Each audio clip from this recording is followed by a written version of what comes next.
selon Dieu.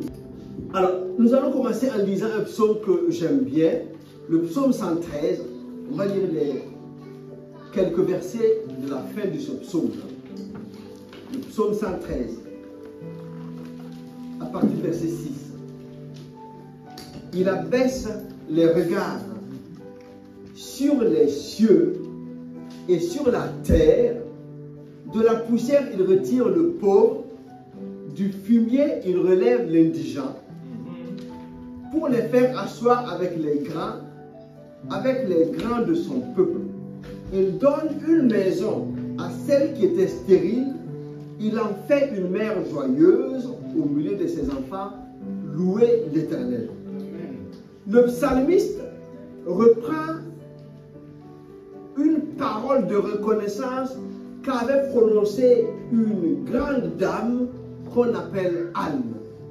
Anne a été stérile, elle a crié à l'Éternel et Dieu lui a donné un fils qui s'appelle Samuel et il lui a donné encore d'autres enfants. Et Anne exprime sa reconnaissance à Dieu par ces paroles-là que le psalmiste reprend ici, ce que nous venons de lire. Si je propose que nous puissions introduire par cela, c'est pour nous rappeler le standard de vie selon Dieu. Dieu, il est au-dessus des cieux, il regarde les cieux et il regarde sur la terre. Et quand il voit le pauvre, quand il voit l'indigent qui est dans la poussière, qui est dans le fumier, il le retire. J'ai déjà partagé ça avec vous il y a quelque temps. Il le retire, pas seulement pour le laver, le purifier et le laisser s'en aller. Il le lave et le purifie, mais il le fait asseoir avec les grands. Amen. Donc quand Dieu te retire de la poussière, c'est pour t'amener à une grandeur selon son standard. Ce qui est bien différent du standard humain. Quand nous faisons du bien à quelqu'un, c'est à la hauteur de ce que nous pouvons faire.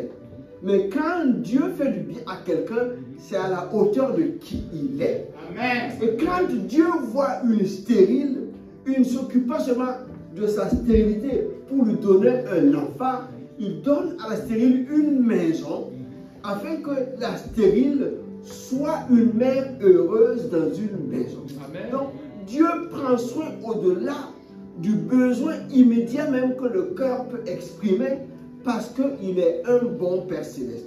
Ce qui veut dire que la volonté de Dieu, ce n'est pas de voir l'homme, la femme vivre dans la poussière, vivre dans le fumier, vivre dans la stérilité et dans l'improductivité. Non, non. Quand il voit quelqu'un qui est dans la poussière, qui est dans la boue, le Créateur n'est pas content. Il veut que ce qu'il a créé soit et vive à l'image de qui il est. Quand il voit une personne qui n'est pas productive, qui est stérile, le Créateur qui est l'auteur de la vie trouve que ça c'est une anomalie. De par sa création, lui qui est l'auteur de la vie, il veut que la personne qu'il a créée vive un standard de vie qui est le sien. Amen. Donc, ce que Dieu veut, parfois dépasse même ce que nous attendons. C'est pour cela que notre espérance doit être totale. Là. Le standard de vie selon Dieu est souvent loin de ce que nous vivons. Mais si nous aspirons à ce standard, nous nous rendons compte que Dieu lui-même veut nous amener à ce standard et nous allons, mais dans la main, avancer selon sa volonté. Amen. Vous êtes là ce matin? Amen. Le premier point que je partage avec vous, Dieu nous a formé un corps pour être une habitation de son esprit. Écoutez-moi, frères et sœurs. Si nous comprenons la pensée de Dieu qui nous concerne, notre vie va changer. Amen. Il y a des choses qui vont prendre place dans notre cœur. Certains raisonnements vont tomber. Et une nouvelle attitude, une nouvelle manière de vivre va s'élever de nos cœurs. Parce que nous avons compris quelque chose. Dieu nous a formé un corps pour être une habitation de son esprit. Amen. Genèse 2, 7. L'Éternel Dieu forma l'homme de la poussière de la terre. Il souffla dans ses narines un souffle de vie et l'homme devint un être vivant.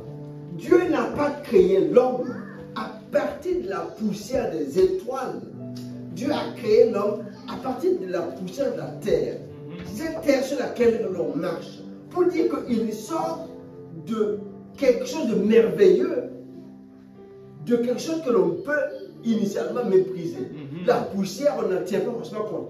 Et Dieu prend la poussière, il crée un homme, c'est un corps, mais son objectif, c'est de souffler en ce corps pour lui mettre la vie, pour son esprit, afin que ce corps, rempli par la vie et l'esprit de Dieu, puisse vivre comme Dieu veut sur la terre. S'il n'y a pas la vie de Dieu, s'il n'y a pas l'esprit de Dieu dans ce corps ne peut pas vivre le standard de Dieu. Genèse 1, 27. Dieu créa l'homme à son image. Il le créa à l'image de Dieu. Il créa l'homme et la femme. L'image de Dieu, ce n'est pas une image physique. Nous ne pouvons pas ressembler à Dieu physiquement. Dieu est esprit. Donc quand nous sommes à l'image et à la ressemblance de Dieu, c'est que Dieu a mis en nous quelque chose qui est de lui. Vous me suivez? Amen. Il y a son esprit qui est en nous. Et c'est cet esprit qui est en nous qui nous donne de ressembler à Dieu, d'être à son image et à sa ressemblance. C'est pour cela que Paul dit aux Romains, Romains chapitre 8, verset 9, nous avons la deuxième partie du verset. Si quelqu'un n'a pas l'esprit de Christ, il ne lui appartient pas. Amen. Pour être à la ressemblance de Dieu, pour être de Dieu, il faut avoir quelque chose de Dieu. Si nous n'avons que de la terre, nous ne pouvons pas appartenir à Dieu. Il faut recevoir l'esprit de Dieu dans le corps que Dieu a créé avant. Donc, quand l'esprit de Dieu entre dans un corps, c'est à partir du moment que ce corps-là, rempli de cet esprit, peut maintenant appartenir à Dieu. Sinon, ce n'est pas possible.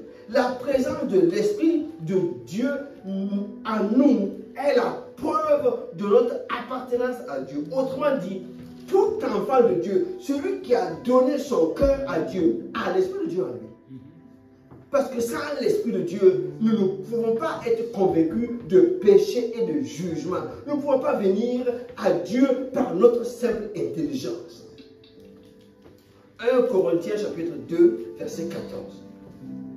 Je vous invite à ceux qui peuvent de noter les versets pour pouvoir les relire, parce que c'est un peu comme un enseignement que je partage avec vous ce matin, Amen. Afin que cela vraiment nous donne de comprendre davantage la pensée de Dieu nous concernant et de marcher ainsi.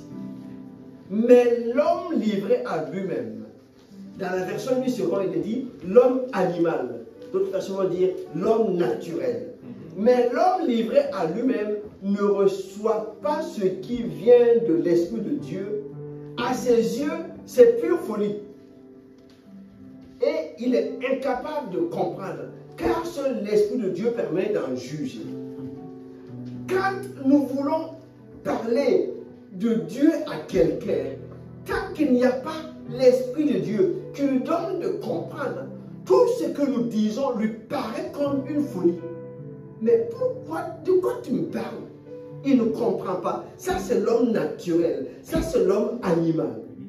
Tant qu'il n'a pas reçu une connaissance par l'Esprit de Dieu, il ne comprend pas ces choses. Donc, il faut nous batailler devant quelqu'un, avoir de beaux discours qui ne changent rien. Il va te trouver tellement ridicule parce qu'il n'y a pas l'Esprit de Dieu qui a préparé son cœur.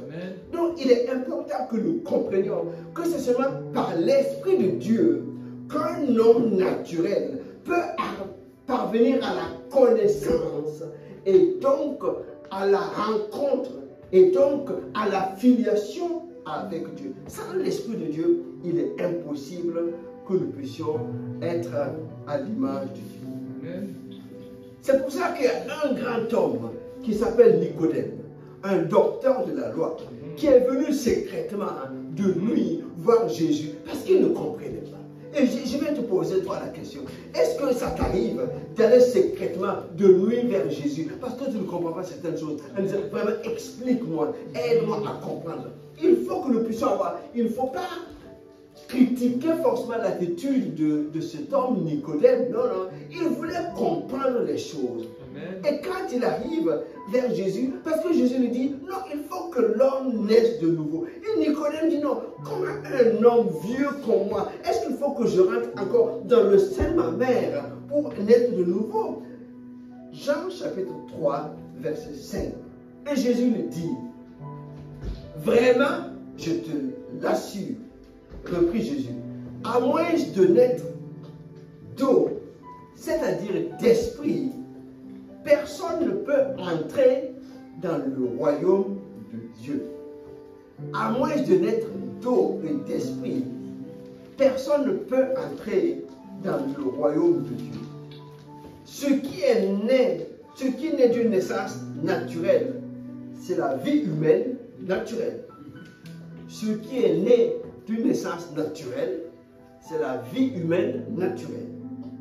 Ce qui est né de l'esprit est animé par l'esprit.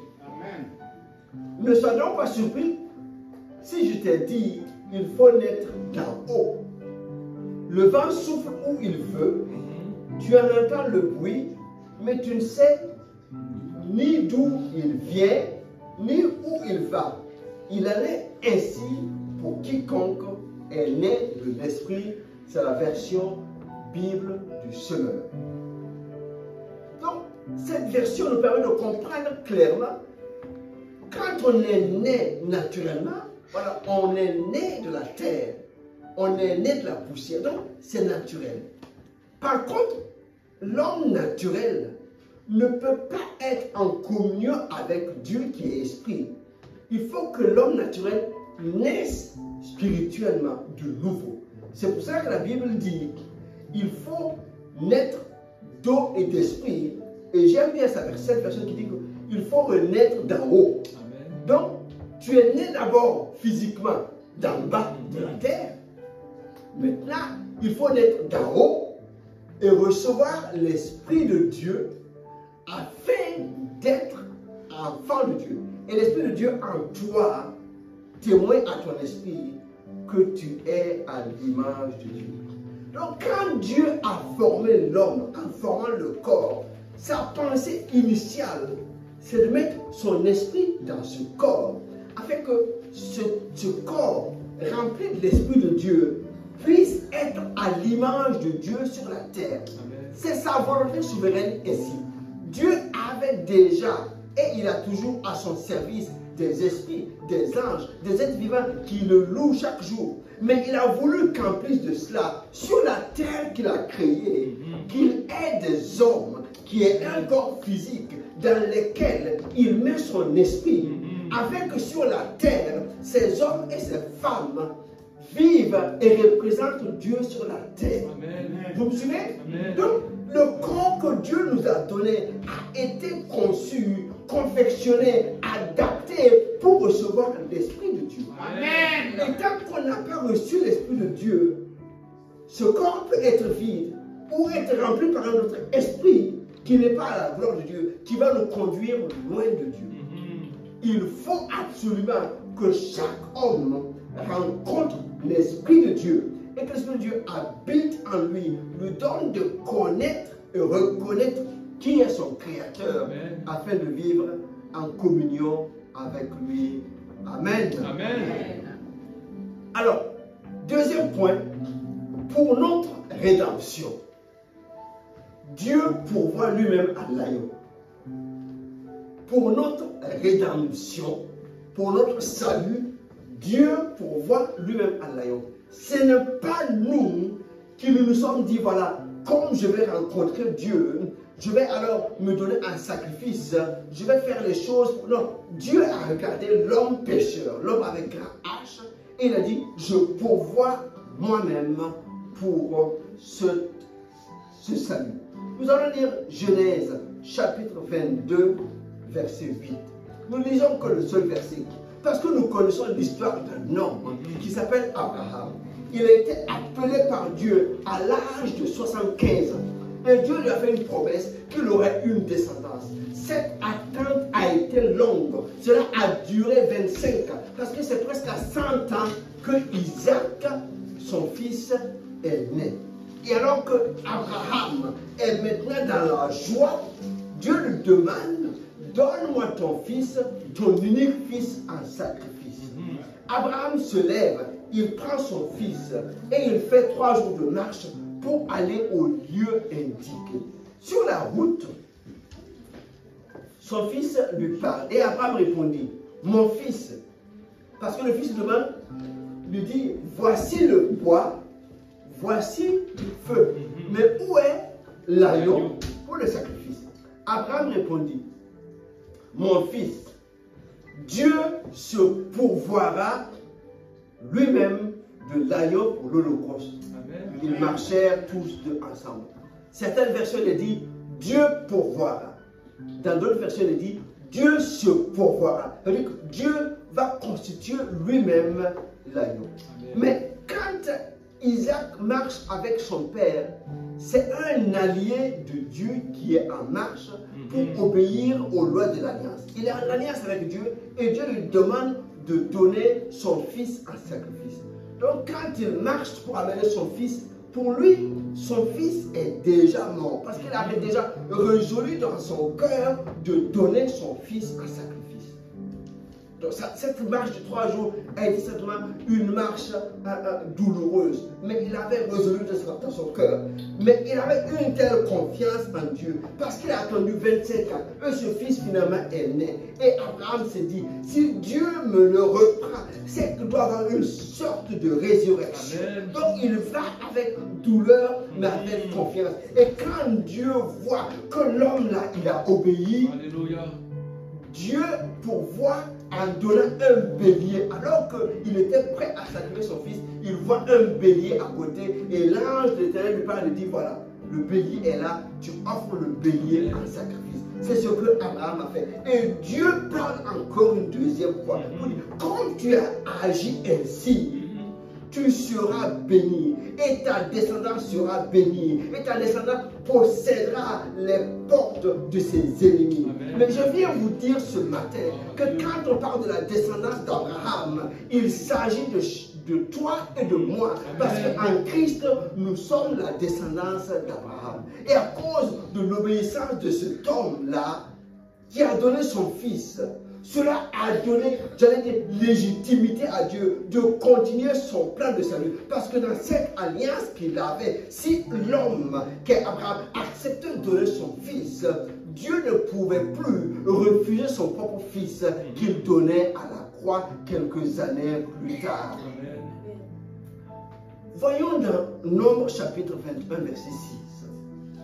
Alors que le peuple de Dieu est en marche vers la terre promise, encore une fois de plus, j'allais dire, le peuple est dans la plainte. Et le peuple dit, nous préférons bien le repas que nous avions en Égypte, même si nous étions en esclavage. Et d'ailleurs, cette manne qui nous est donnée, c'est une manne misérable. Ils étaient complètement déchaînés, plaintifs. Et Dieu a fait envahir le camp par des serpents brûlants. Et celui qui était mordu par le serpent finissait par mourir. Alors, les enfants d'Israël ont compris que Dieu n'est pas content. Il y a quelque chose qui est anormal. Ce n'est pas juste un serpent qui va de camp en camp. Non, il y avait plusieurs serpents. Et plusieurs sont morts là ce jour. Et là, ils sont allés vers Moïse et disent, Moïse, prie Dieu afin qu'il nous éloigne de ces serpents. Mais Dieu n'a pas envoyé un vent du désert qui est venu souffler sur les serpents pour qu'ils s'en aillent. Non. Dieu a fait autrement. Dieu a dit à Moïse, tu vas dresser une perche sur laquelle tu vas mettre un serpent d'airain. Et quiconque regardera le serpent d'airain ne mourra pas, mais vivra. Amen. Donc tu peux avoir 2 personnes mordues par un serpent. Il y a un qui va regarder parce qu'il a compris la parole, parce qu'il a obéi, parce qu'il s'est souvenu à la parole. Et alors qu'il obéit, il reconnaît l'autorité de Dieu par l'obéissance à la parole. Il y a une puissance de Dieu qui entre dans sa vie, une puissance de vie et qui lui donne la vie. Et l'autre qui ne considère pas cela, qui meurt. C'est comme les 2 brigands à la croix. Il y a un qui était à côté du sauveur, qui ne l'a pas reconnu. Et celui qui était à sa droite, qui l'a reconnu, qui a eu le salut parce qu'il est rentré dans le paradis avec Jésus. Vous me suivez ce matin? Amen. Pourquoi Dieu a fait cela? Dieu voulait que amener son peuple. Faites-moi confiance.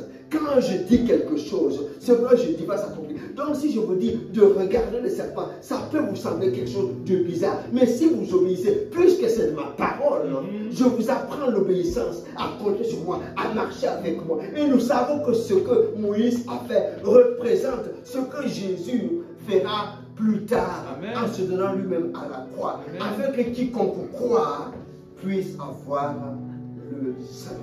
Amen.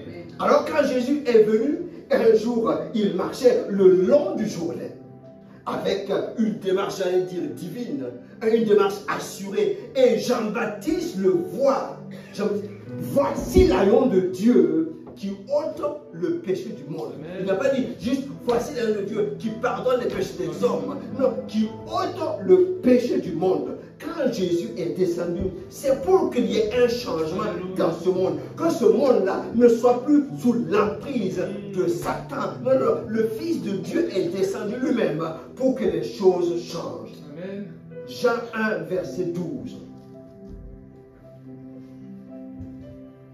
À tous ceux qui l'ont reçu, qui ont reçu la parole, qui ont reçu la lumière, cette parole, ceux qui croient en son nom, elle a donné le pouvoir de devenir enfants de Dieu, lesquels sont nés non du sang, ni de la volonté de la chair, ni de la volonté de l'homme, mais de Dieu. Cela ressemble à ce qui s'est passé dans le désert. Ceux qui ont cru, nous n'étions pas là. Ça fait plus de 2000 ans que Jésus a été crucifié à la croix. Même ceux qui étaient ses contemporains, tout le monde n'était pas au bord de la croix. Mais qu'importe, celui qui a entendu le message et celui qui a cru, Dieu donne le pouvoir de devenir enfant de Dieu. Amen. Il s'agit de croire en cela.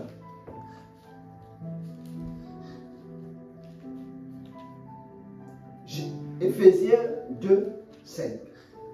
C'est Paul qui parle aux Éphésiens. Nous qui étions morts par nos offenses, Dieu nous a rendus à la vie avec Christ. C'est par grâce que vous êtes sauvés. Il nous a ressuscités ensemble et nous a fait asseoir ensemble dans les lieux célestes en Christ Jésus. Quand Abraham marchait avec son fils Isaac, pour Abraham, son fils est déjà mort. Parce qu'il avait résolu de donner son fils en sacrifice. Quand les enfants d'Israël sont dans le désert et sont mordus par les serpents, dès que le serpent te mord, tu es considéré comme mort. Parce qu'il n'y a pas de solution humaine. Sauf si tu obéis à la pensée de Dieu. Alors, l'homme naturel sur la terre, il est séparé de Dieu. Et pour Dieu, ça c'est la mort spirituelle. La seule façon de pouvoir revivre spirituellement, nous sommes vivants naturellement. Mais pour vivre spirituellement, il faut accepter Jésus-Christ comme Seigneur et Sauveur. Donc, c'est celui qui était mort revient à la vie par l'œuvre de Jésus. Amen.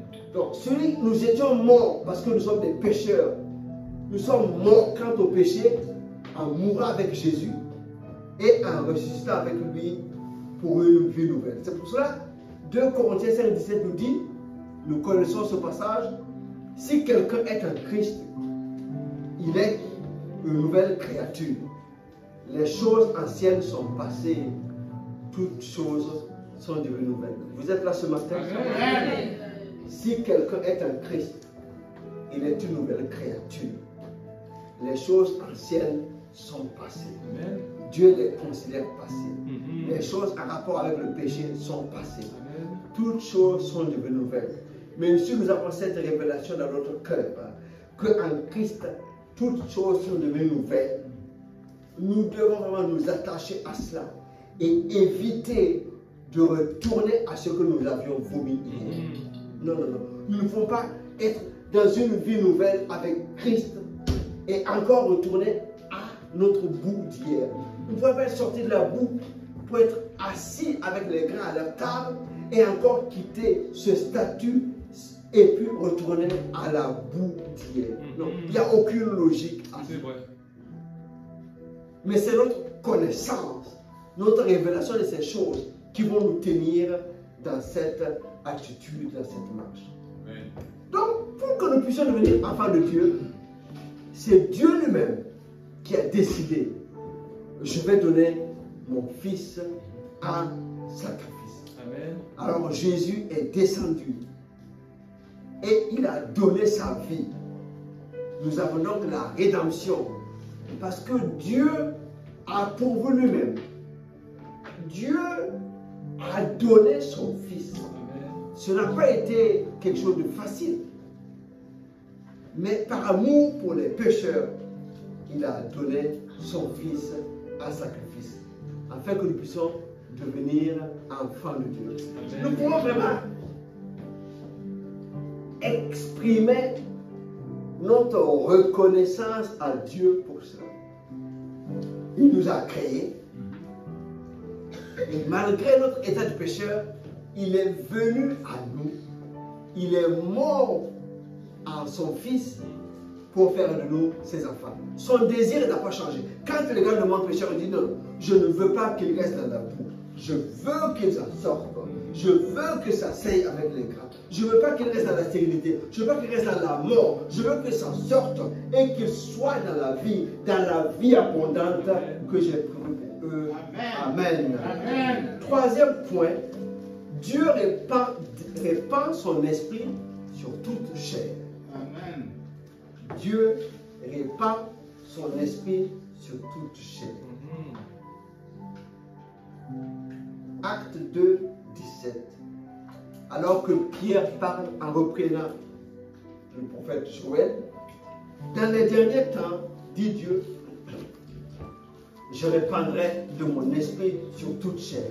Vos fils et vos filles prophétiseront. Vos jeunes gens auront des visions et vos vieillards auront des songes. Amen. Oui, sur mes serviteurs et mes servantes, dans ces jours-là, je répandrai de mon esprit et ils prophétiseront. Amen. Amen. C'est la volonté de Dieu ainsi. C'est vrai que nous savons qu'aujourd'hui, c'est la Pentecôte.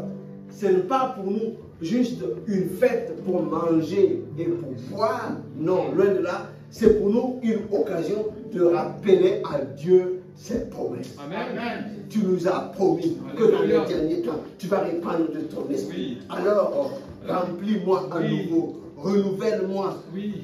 refais-moi, afin que nous puissions être. Je me rappelle que l'homme naturel, s'il n'a pas l'Esprit de Dieu, il ne peut pas communier avec Dieu. C'est vrai. Mais quand nous avons l'Esprit de Dieu, c'est une chose.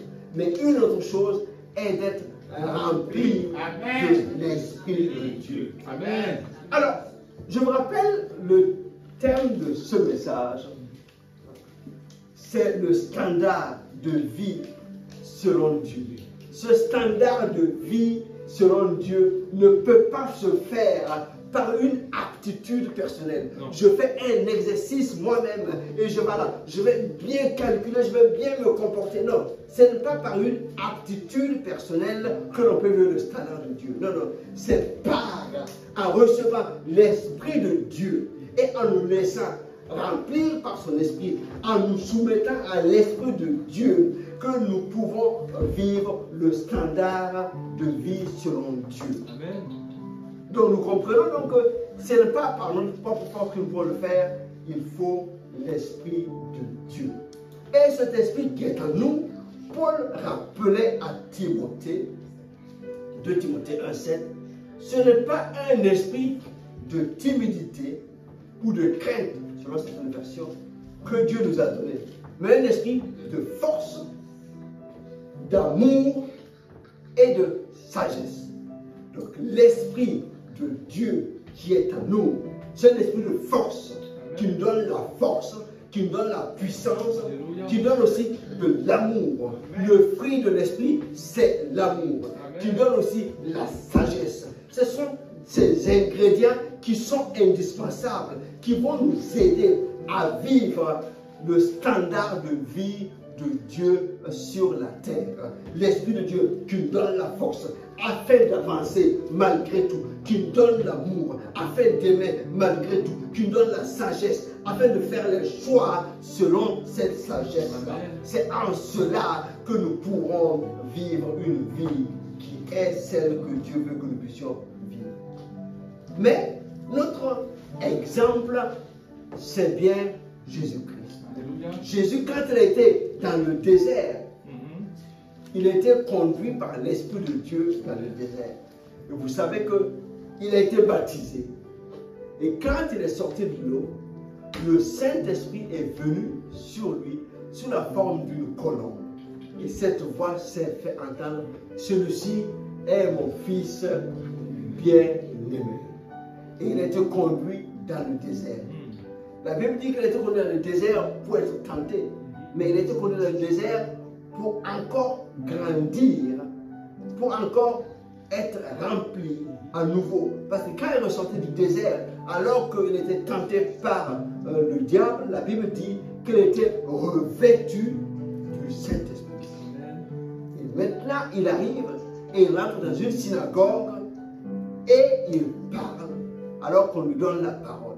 Il reprend le prophète Ésaïe et dit ceci dans Luc 4, 18.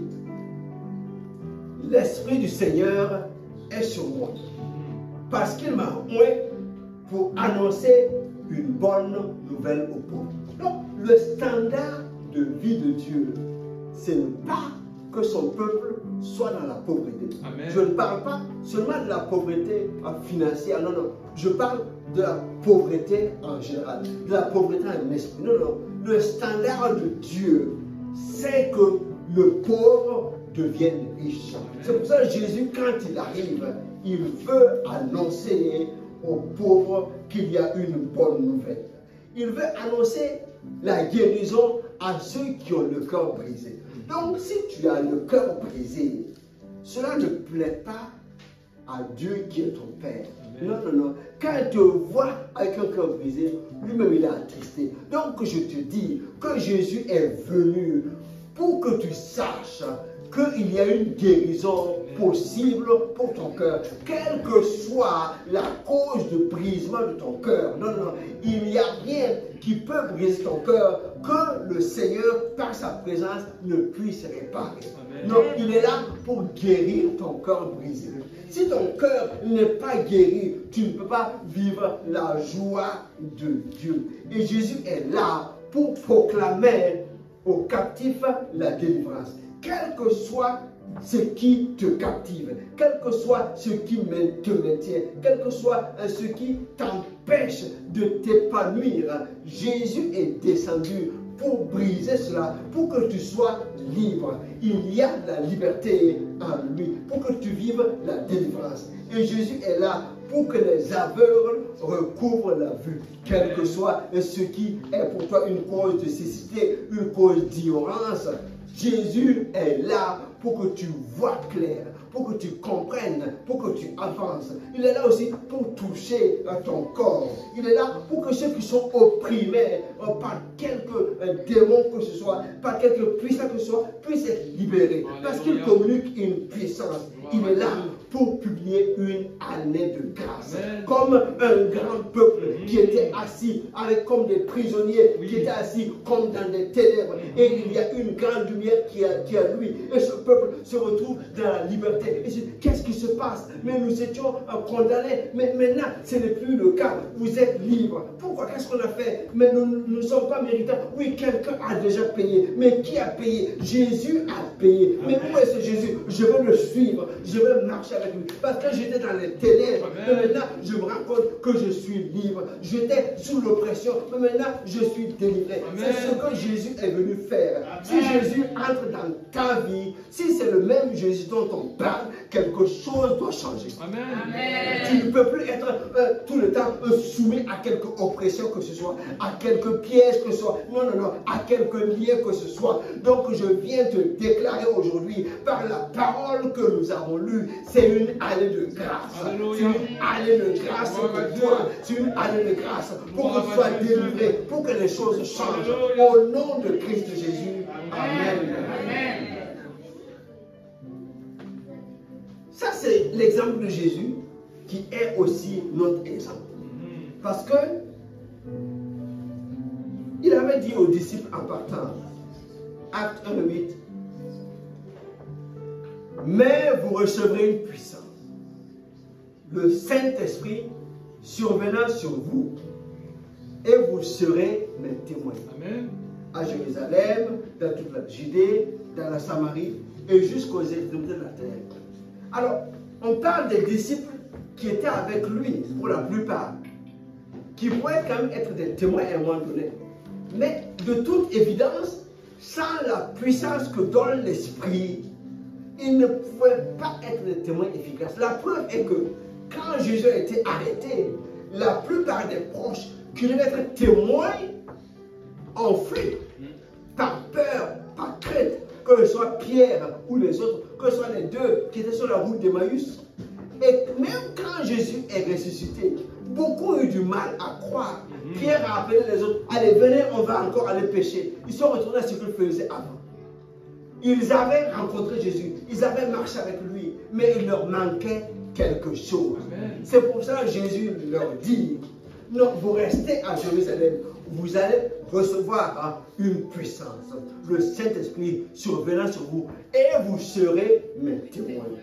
Donc je viens te dire ce matin, quel que soit le courage que tu peux avoir, quelle que soit la connaissance théologique, intellectuelle que tu peux avoir, quel que soit ce que tu décides de faire, si tu n'as pas la puissance du Saint-Esprit, tu ne peux pas être un témoin efficace. Amen. Tu ne peux pas être un témoin efficace. La crainte va t'envahir.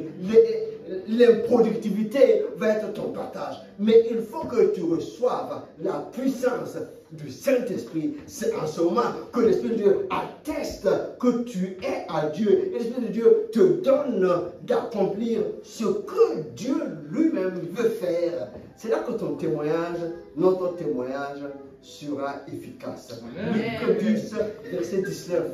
Voici, je vous ai donné le pouvoir. La version d'Arabie dit, je vous ai donné l'autorité de marcher sur les serpents, sur les scorpions et toute la puissance de l'ennemi, et rien ne pourra vous nuire. Parce que quand nous sommes en chemin pour témoigner, il y a la puissance de Dieu qui accompagne notre témoignage. Mais cette même puissance accompagne notre vie et est notre protection, afin que nous puissions aller avec assurance. Pas parce qu'il n'y aura pas de tribulation, mais même dans la tribulation, la même puissance du Saint-Esprit sera avec nous pour nous accompagner au nom de Jésus-Christ.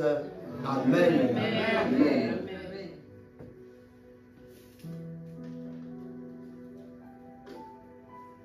Nous arrivons à la fin. NRP. Ça vous parle, ça? C'est un nouveau parti politique. NRP. Ceux qui sont mathématiciens vont dire N2RP.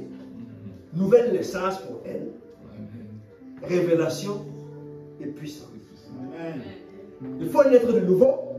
Amen. Avoir la révélation. Recevoir la puissance. Voilà. C'est indispensable. On ne peut pas recevoir la puissance quand on n'est pas né de nouveau.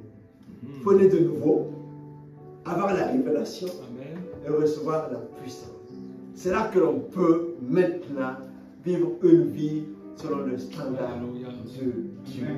Je ne sais pas si vous êtes d'accord pour ce parti. Hein? Si vous voulez adhérer à ce nouveau parti-là. Hein?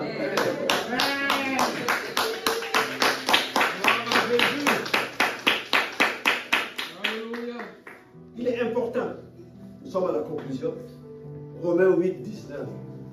Parce que Dieu a tant aimé le monde. Dieu n'a pas tant aimé que les chrétiens, non, Dieu a tant aimé le monde. Il a envoyé son Fils. Donc, même la création attend avec un ardent désir la révélation des fils de Dieu. Donc, si tu es fils de Dieu, la création attend ta révélation. Amen. La création attend que tu fasses quelque chose pour qu'elle-même, elle soit bien. La création t'attend. Pas seulement les hommes, même la nature t'attend. Vous savez, quand on verra plus tard, le Saint-Esprit est venu, il y a des choses qui sont passées. On va le lire dans quelques minutes. Nous relisons Matthieu 3, verset 16. Dès que Jésus eut été baptisé, il sortit de l'eau. Et voici, les cieux s'ouvrirent. Et il vit l'Esprit de Dieu descendre comme une colombe et venir sur lui. Et voici, une voix fit entendre des cieux ces paroles. Celui-ci est mon Fils bien-aimé, en qui j'ai mis toute mon affection. Amen.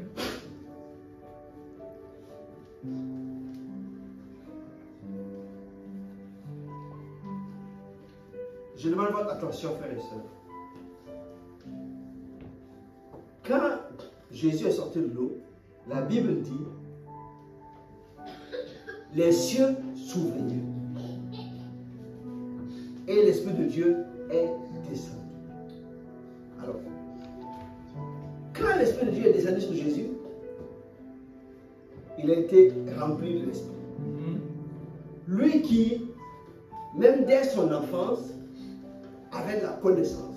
Rappelez-vous qu'à 10 ans, à 12 ans, il discutait avec les docteurs de la loi. Il a dit à ses parents, ne savez-vous pas que je dois accomplir les œuvres de mon père? Donc il avait déjà de la connaissance. Mais malgré tout, en tant que fils de Dieu, qui a eu une naissance, j'allais dire, plus miraculeuse que nos naissances, parce que c'est le Saint-Esprit qui est descendu sur Marie, et voilà, Jésus est né. Malgré cela, après son baptême, il a eu besoin de recevoir l'Esprit de Dieu avant d'entrer dans son ministère. Qui sommes-nous pour ne pas rechercher le baptême dans le Saint-Esprit? Non, nous ne pouvons pas. Nous devons rechercher. Et quand nous avons l'Esprit de Dieu qui descend, il y a une puissance extraordinaire qui est manifestée. Donc, ce que la Bible nous révèle nous permet de savoir comment les choses se passent. C'est-à-dire que le ciel est ouvert. Et l'Esprit de Dieu est descendu. Dans Actes chapitre 2, verset 1. Le jour de la Pentecôte, ils étaient tous ensemble dans le même lieu.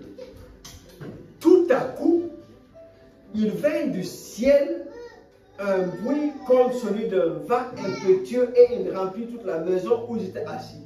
Ce n'était pas juste un vent. C'était un vent impétueux, quelque chose qui devait faire bouger les choses, quelque chose qui faisait du bruit.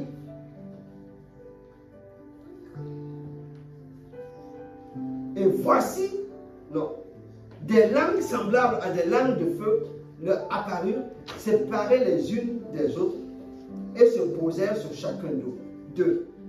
Et ils furent tous remplis du Saint-Esprit et se mirent à parler d'autres langues, selon que l'Esprit leur donnait de s'exprimer. Je lis ces textes pour que nous puissions comprendre que, en fait, quand l'Esprit de Dieu est descendu, il y a une puissance qui a été démontrée même dans les cieux. L'Esprit de Dieu est descendu de Dieu. D'accord? Il y a entre la terre, qui est le premier ciel, et là où siège Dieu, les autorités, les puissances. Tout ça, ça a été ouvert et l'Esprit de Dieu est descendu. C'est-à-dire que même dans le monde des ténèbres, ils savent que quelque chose s'est passé. L'Esprit de Dieu est descendu sur la terre. Dieu a visité la terre. Amen. Dieu a visité les hommes.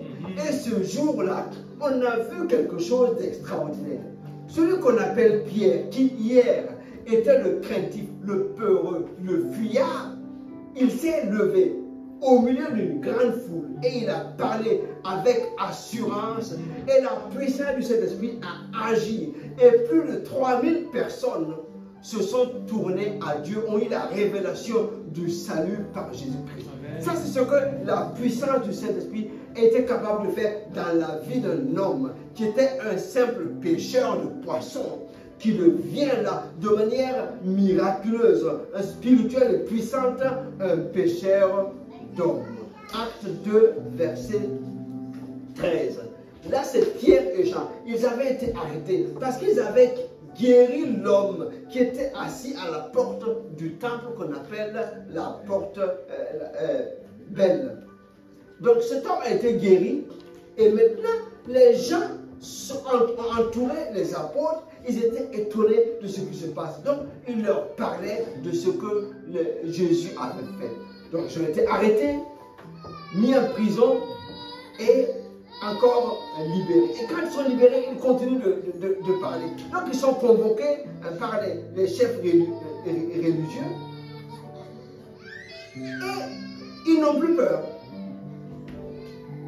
Et ça c'est le témoignage des chefs religieux.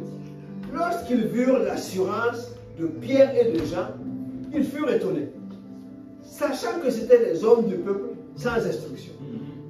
Donc des gens que Dieu a tirés de la poussière, de la boue. Il est maintenant à table avec les grands. Même ceux qui avaient la connaissance, quand ils les entendent parler, disent non, ce n'est pas possible. Mais ils n'ont pas d'instruction. Mais regardez avec quelle assurance ils parlent.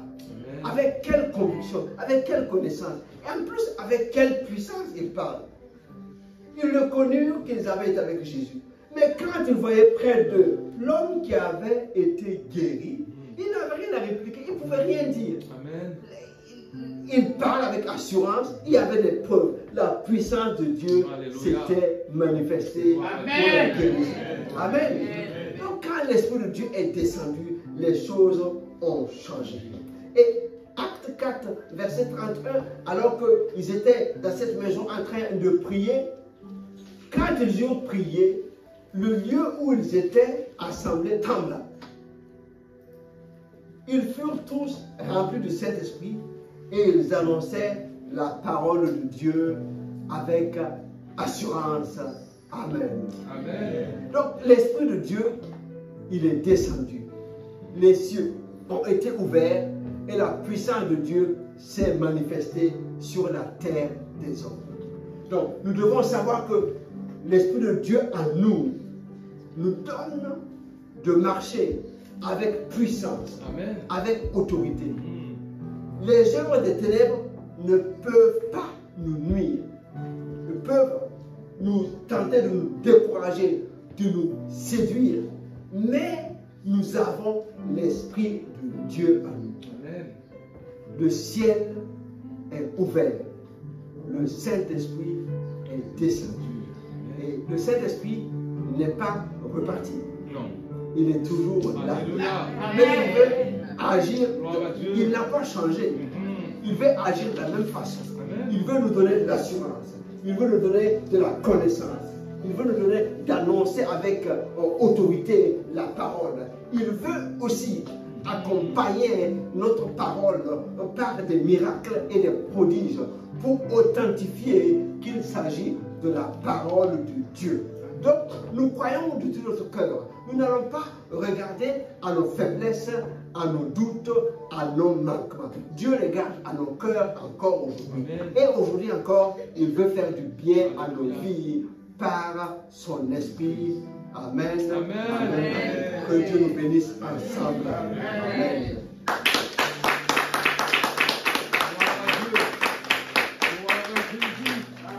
Je vais vous demander de vous tenir debout quelques minutes, s'il vous plaît. Alléluia.